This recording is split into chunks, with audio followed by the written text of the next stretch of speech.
Messieurs, dames, cette séance commence avec beaucoup de retard et comme vous le voyez en introduction aujourd'hui, le thème est toujours la rupture à tout prix et en deux parties. La première partie, il s'agira de vous présenter la mobilisation au Togo. Et en deuxième partie, la visite de travail ou d'affaires de nos 5 présidents africains du 9 au 11 juillet à la Maison Blanche. Puis bon, je finirai également dans ce cadre. Je vais présenter un élément vidéo confectionné par moi-même. Et dans le cas pour le Togo et autres, je vous montrerai également des clips, 2 ou 3 clips de la situation. Bien, alors donc sur cette première page, vous avez je dirais pas mosaïque, mais un assemblage de photos tout à fait en haut avec des drapeaux. Donc c'est les pays qui sont représentés: le Sénégal, la Mauritanie, le Nigeria, la Guinée-Bissau, le Gabon, et puis bien sûr l'hôte, les États-Unis, qui sur la photo nous fait face, et nos représentants africains, nos présidents africains, un cachet sur la photo. Voilà pour cela. Et ma foi, le président, pendant donc, ils sont tous là en train d'écouter attentivement. Et ce qui a retenu mon attention, c'est les propos suivants du président. Africa, great people with us. Bon, donc, il faut prendre ça dans la forme et dans le fond. Sur la gouvernance des États-Unis en général, je ne vous apprendrai pas grand-chose. Et sur également la gouvernance au parfum de MAGA, vous savez ce que c'est, vous pouvez faire vous-même vos déductions. Ensuite, j'ai mis une photo de BRICS. C'est qu'au même moment, tout ça se passait simultanément cette semaine. Qu'est-ce que ça dénote pour nous, essentiellement? Et au milieu, le plus petit, nous avons la photo de l'actuel ministre de la Sécurité et de la Protection sociale du Togo. C'est, je crois, Caliste Bazier Madjoulba, le petit frère de Madjoulba qui a été retrouvé mort, un officier de l'armée togolaise, qui a été retrouvé dans son bureau, colonel Madjoulba, en 2000, ça s'est passé en 2020, mort, et je crois jusqu'à maintenant, ce n'est pas toujours clarifié les conditions pour que dans un camp militaire, un officier supérieur dans son bureau se retrouve canardé, donc mort. Voilà donc pour mon introduction. Bref, je vais présentement passer à la première partie, donc la mobilisation. La mobilisation donc au Togo se poursuit. Un peu de patience, voilà.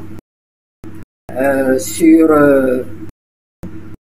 cette photo, vous voyez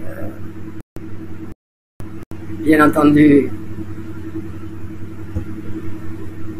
Amron, c'est l'artiste qui a été arrêté, sans plus tarder.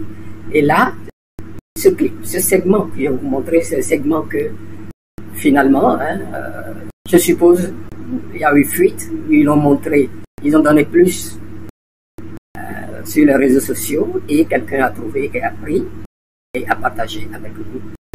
Je vais vous faire donc écouter.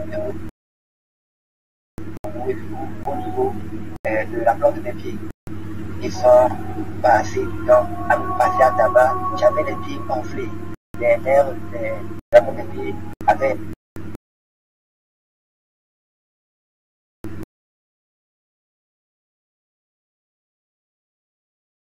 jusqu'au jour. Aujourd'hui, regarde encore des stigmates. En plus, ensuite, ils m'ont fait me déshabiller. Ils m'ont mis dans une cellule. J'ai passé la nuit là-bas. Autour de 7 heures, 8 heures, ils m'ont fait sortir ma cellule pour me faire signer mon PV. J'ai demandé à avoir un avocat. Ils m'ont dit non, ils me mettent une cabine. Ils me mettent dans une voiture vers une destination inconnue. J'arrive pour monter à l'étage. Je sais parce que j'ai vu que j'ai gagné les escaliers. J'étais là, présenté toujours sur une chaise. Quelques temps après, je vois l'aide du camp, le président rentrer dans la salle. Il a demandé qu'on fasse venir un coiffeur. Le monsieur rentre, il demande qu'on me rase la tête et la barbe. Ils m'ont fait. Juste après cela, ils m'ont remis la cabine. Ils m'ont fait descendre, ils m'ont mis dans une voiture vers une destination inconnue. J'arrive, ils m'enlèvent la cabine et les menottes. Je me rends compte que nous étions en centre psychiatrique de TD. Comment avez-vous vécu cet internement en psychiatrie? À la fois, c'était une expérience douloureuse, mais une phase de grand enseignement. Parce que j'ai été admis en fait à l'hôpital contre ma volonté. Bon, voilà, en gros, c'est ceci. Et quand il est arrivé au SCRIC, donc le département qui l'ont arrêté, et là, dans ce segment, il a raconté comment il a été torturé, le supplice qu'il a subi là-bas, dans l'ordre. Et ensuite, le commandant l'a fait, on lui a donné un papier à signer, son procès verbal. Il a dit, il me faut un avocat. Ils ont dit non, on lui a mis cagoule, on l'a emmené quelque part. Et ensuite, et là, il a reconnu l'aide de camp du président de la République. Pour ceux qui ont commencé, ont sauté par dire que Amron a exaucé le président dans le premier extrait. Vous voyez bien qu'il y a des parties manquantes. Il y a des parties manquantes et ce clip nous comble cela. L'aide de camp du président ne peut pas faire quelque chose sans que le président ne soit au courant. Sans que le président ne soit au courant. L'aide de camp, il est ordonné par le président, même s'il est zélé. Ensuite, les supplices ont continué jusqu'à Zébé. Zébé, c'est à beaucoup de kilomètres de Lomé, où on l'a pris. Et là, bien sûr, on lui a coupé les cheveux, on lui a donné des choses, on l'a maltraité, enfin, brutalisé, etc. Et la torture, il se rappelle très bien, ce qui veut dire qu'il n'est pas fou. On l'a frappé donc sous les pieds, donc les pieds gonflés, les vaisseaux sanguins éclatés, ça lui faisait mal, etc.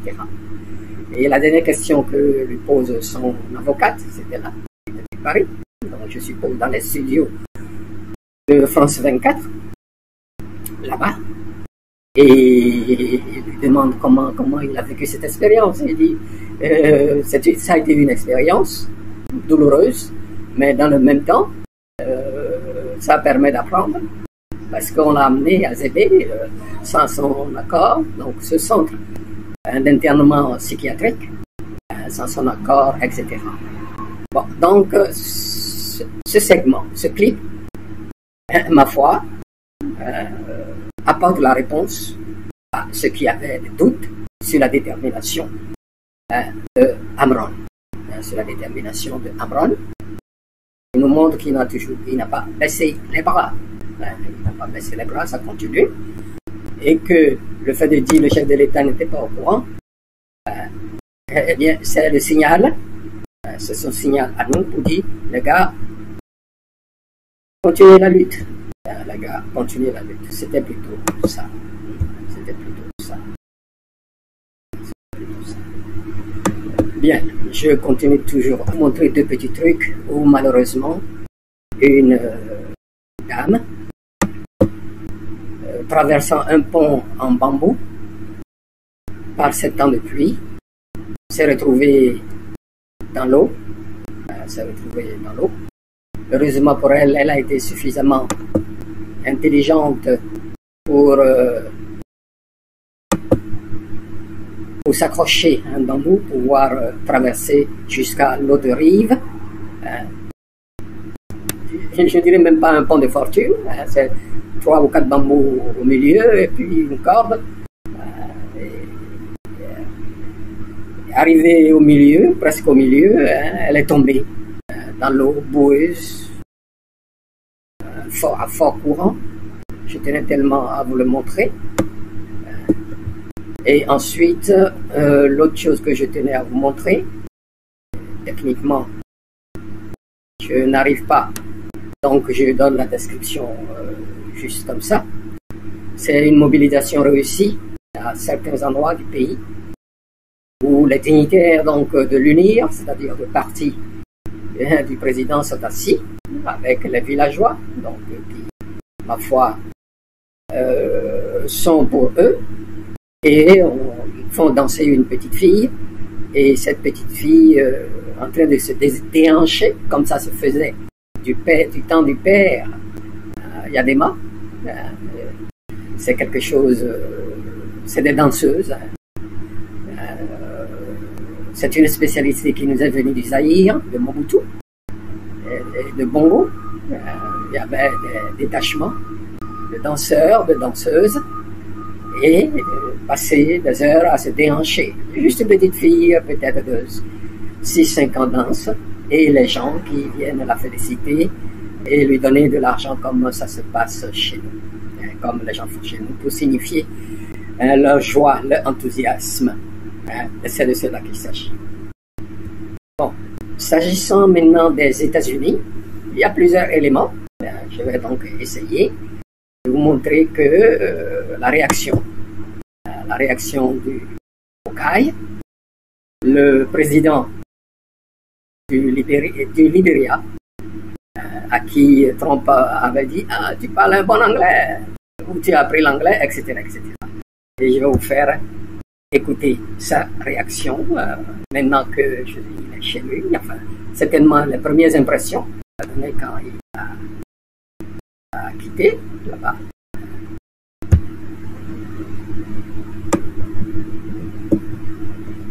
Quand il a quitté là-bas. Hier, j'étais choqué, furieux. J'ai senti insulté et de l'arrogance au cours de cette réunion plusieurs fois. Et il a faim, sa surprise, et que c'est sur une discrimination. Et il n'a pas eu le tact qu'il faut et il ne supporte pas que les Africains puissent avoir des compétences de parler une langue comme ça. Mais il était déçu, ça se voyait, et que sa conclusion est que si le président Trump continue comme ça, il sera à la risée de tout le monde.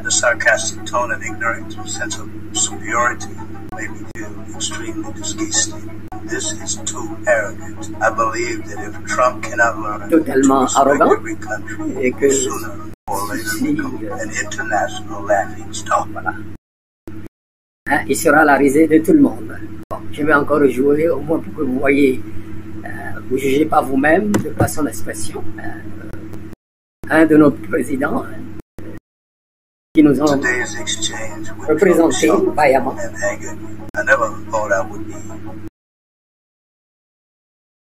Insulted like this in an international setting. I understand his arrogance. He patiently asked for a speed up many times in the meeting, but he pretended to be surprised, even though he knew that English is our official language. Discrimination and prejudice against our country is too great. It seems to have tacitly agreed that African countries should not have language skills and that we should not have development. But he was disappointed. We have our own long history and culture. We receive education on our own land. and master the official language of English. This is normal, but Trump, as a leader of a country, deliberately with a racially prejudiced attitude. The sarcastic tone and ignorant sense of superiority make me feel extremely disgusted. This is too arrogant. I believe that if Trump cannot learn to respect every country, he will sooner or later become an international laughing stock. Bon, voilà, et autant que le technique me l'a permis, j'ai joué par 2 fois pour vous cette séquence. Et un de nos vieux présidents du Libéria, un pays qui est quand même un peu plus démocratique que le nôtre, Bocaï. Il en a vu pas mal dans sa vie.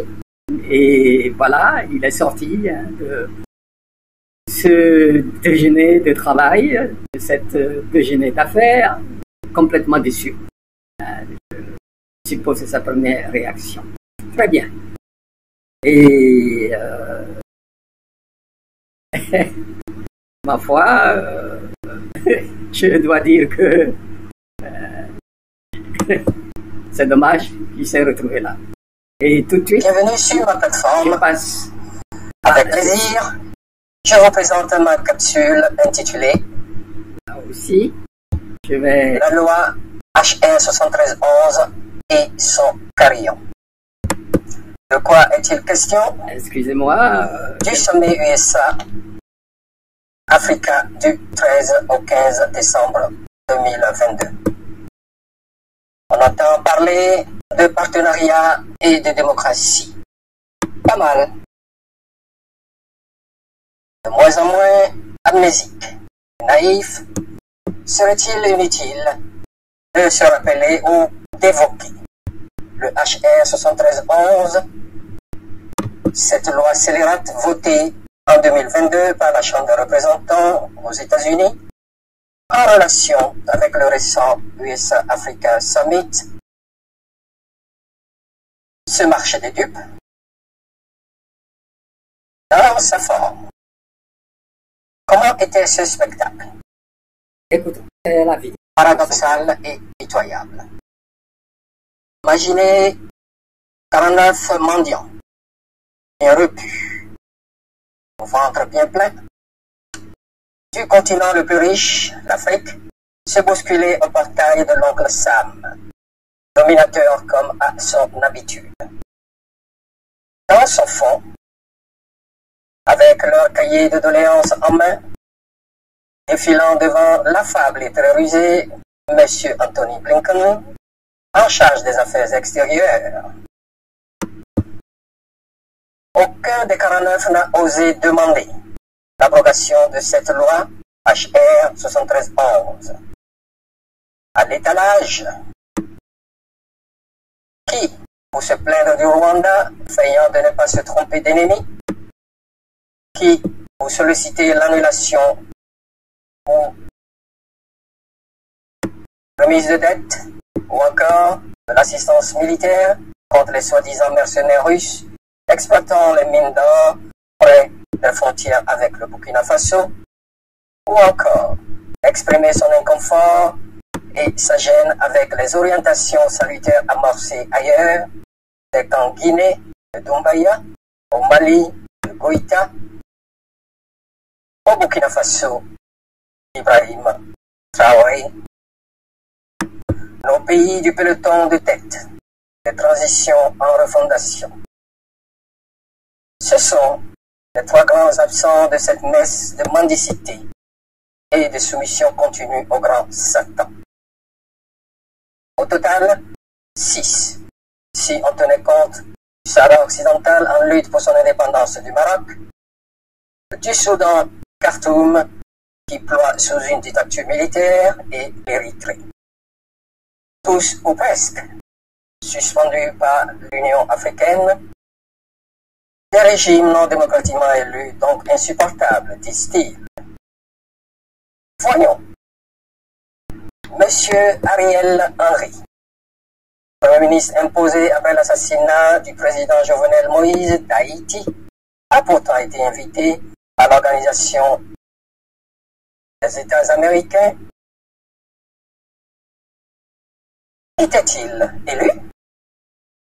En plus, dites-nous, ces régimes qui ont bastillé des opposants avant les élections présidentielles, Togo, Côte d'Ivoire, Bénin, ou les ont volés et ont ensuite pourchassé les résistants à leur forfaiture, sont-ils plus vivables que ceux qui ont entrepris de conduire, avec le soutien populaire, leurs affaires d'une autre manière et de se sortir de l'appauvrissement indécent dans lequel ils sont cadenassés ou enfermés depuis leur fausse indépendance de 1960?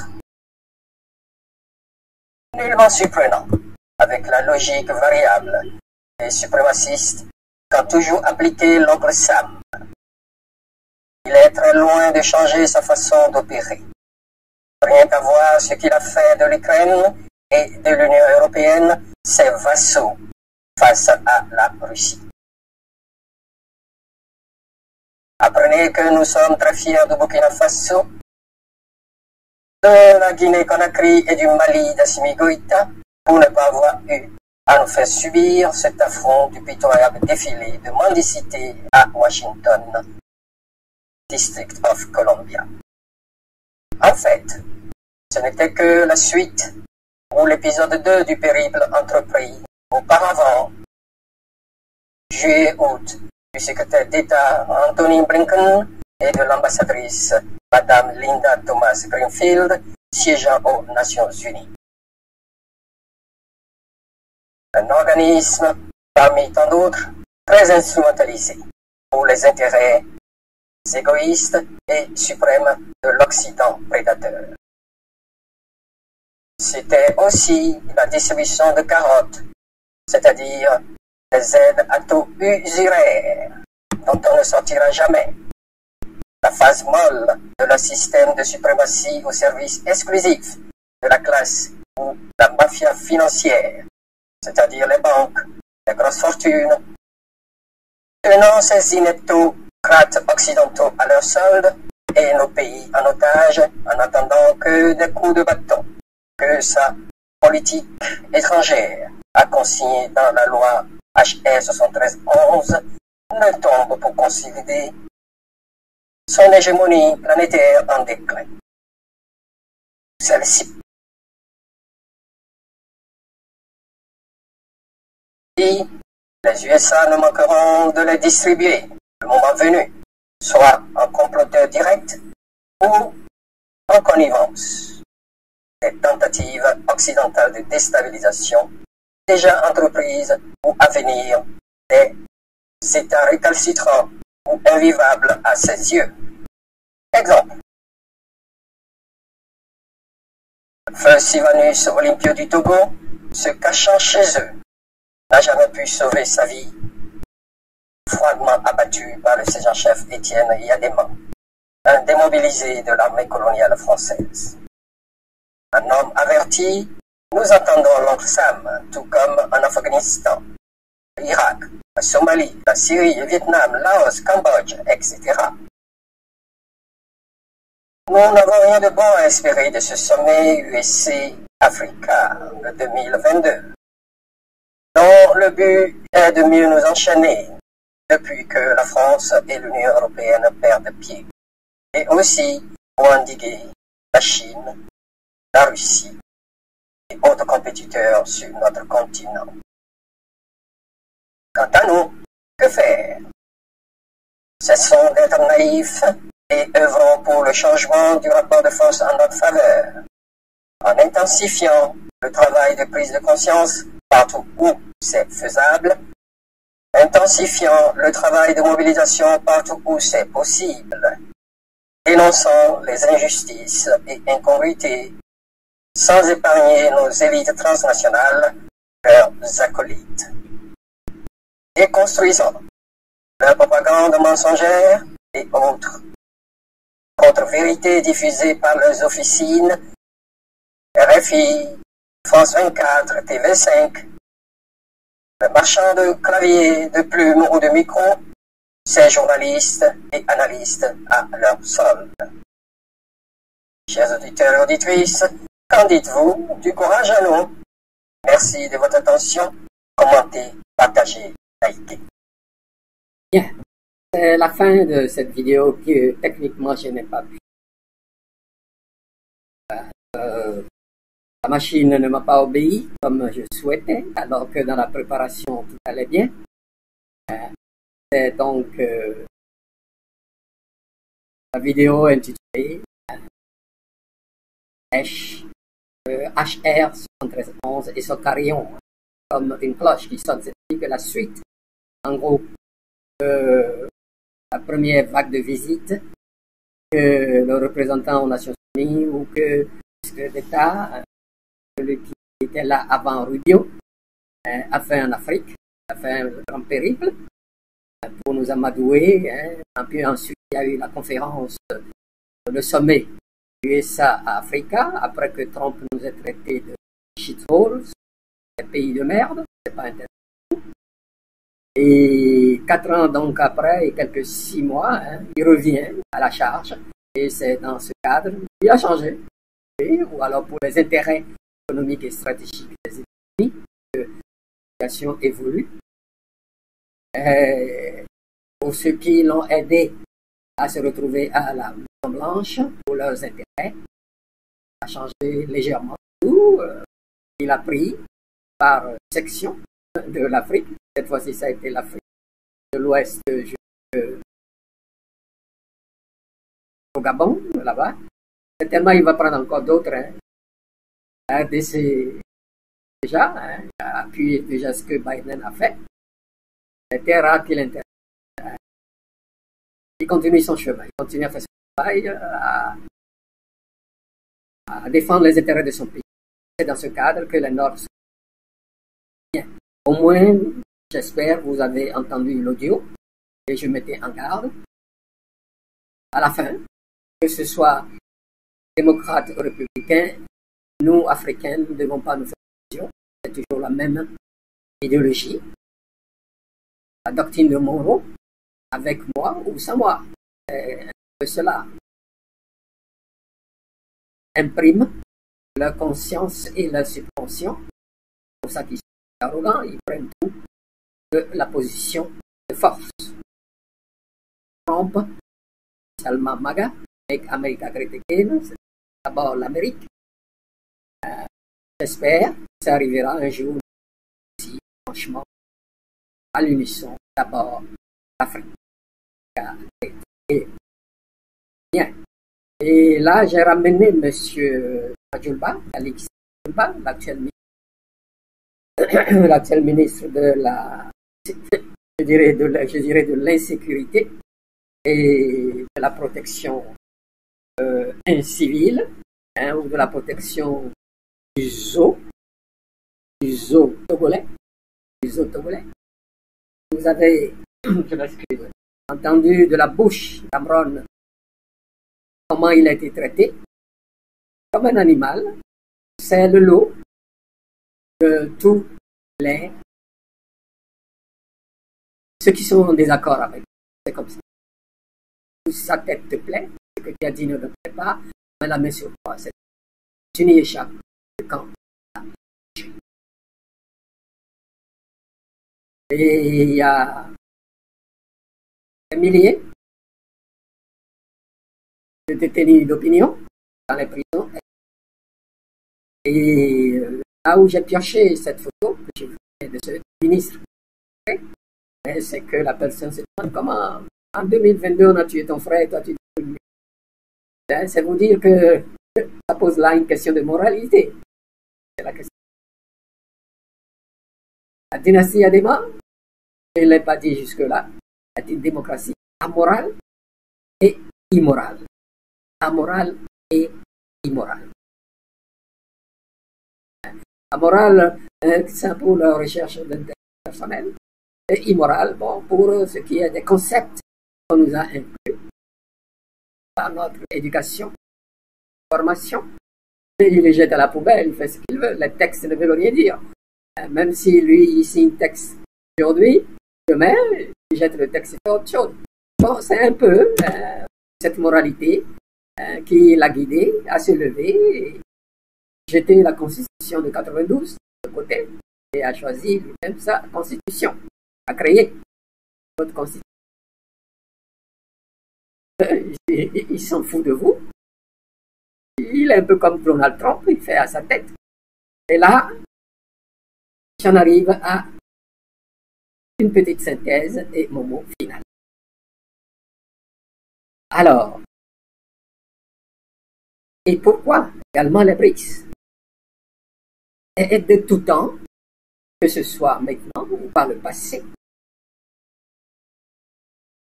les pays occidentaux ont toujours décidé pour nous, à commencer par le pape V, avec son décret en 1404, esclavagisant les Noirs.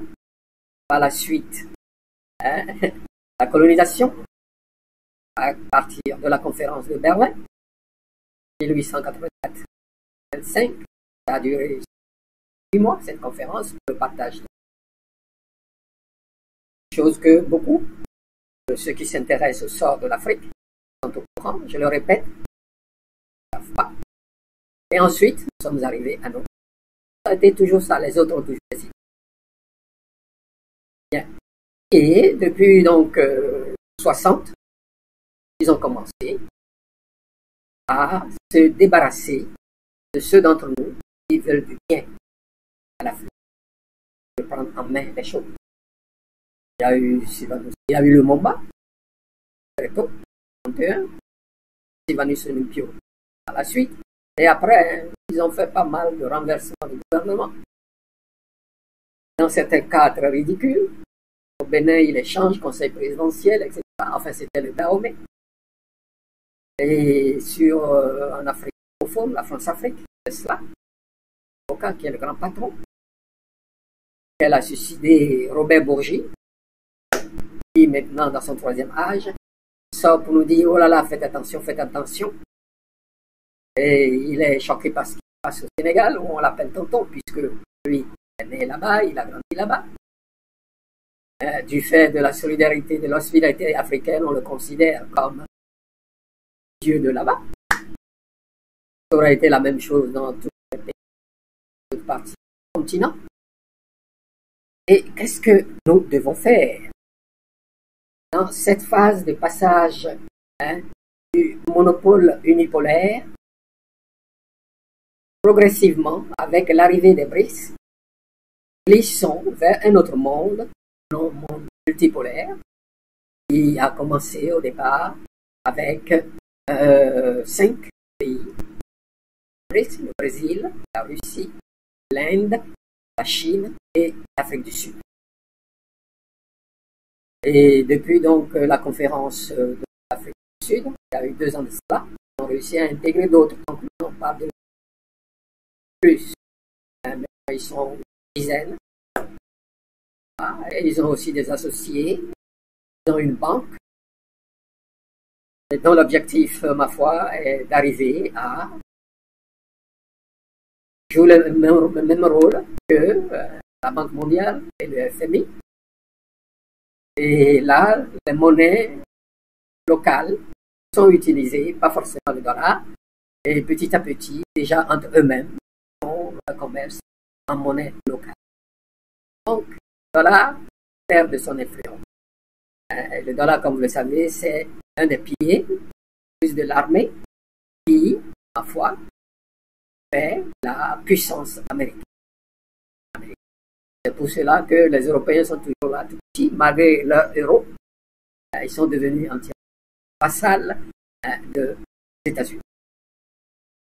Concernant nous, c'est très simple. Nous continuons à prendre conscience. Après donc les pays de l'AES, après des années de travail de prise de conscience, élever des consciences de la population, ils ont réussi à galvaniser leur population. Et le moment,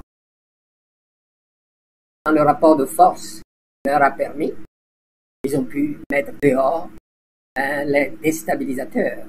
Les déstabilisateurs et parfois ceux qui sont des prédateurs, avec leurs associés, les terroristes, qui s'appellent abusivement djihadistes. Et dans le Sahel, les choses changent à grands pas, avec l'aide des nouveaux partenaires qui leur vendent des armes, parce qu'avant, ils ne pouvaient même pas s'acheter des armes. Je reviendrai là-dessus, quelque chose de spécial, sur les 11 accords qu'ils appellent décolonisation, que nous autres, nous appelons pacification, de néocolonisation, donc, de l'Afrique. Précarif, bref. Et quoi faire? Cela, au final, comme je te dis, c'est l'éducation. On misait sur l'éducation, ce qui concerne la formation, ce qui concerne nos ressources humaines, la construction humaine, et aussi, s'agissant de nos ressources, du sol, du sous-sol, et de nos rivières et de la mer,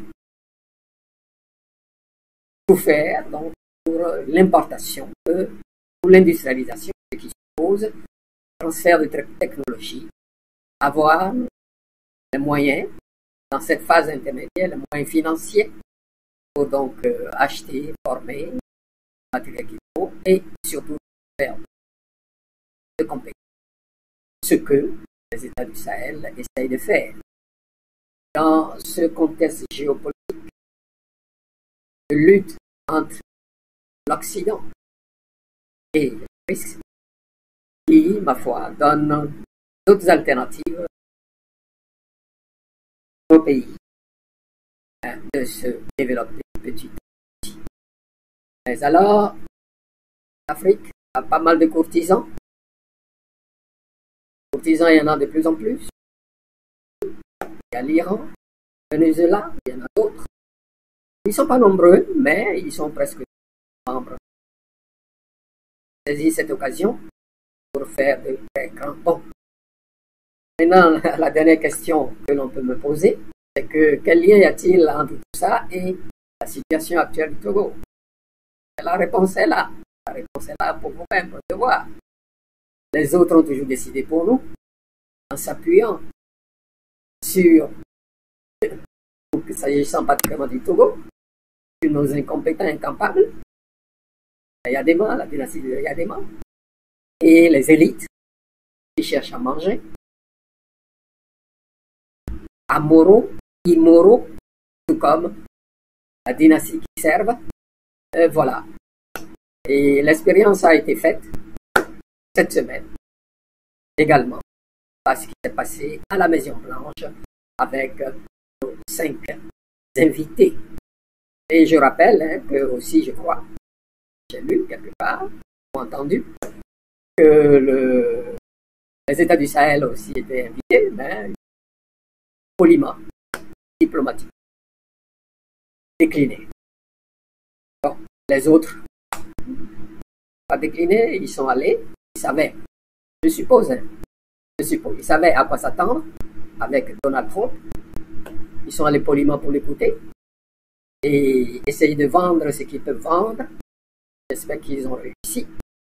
Mais, pour finir, il nous faut miser sur l'éducation aux ressources humaines et sur l'industrialisation pour la transformation de nos ressources,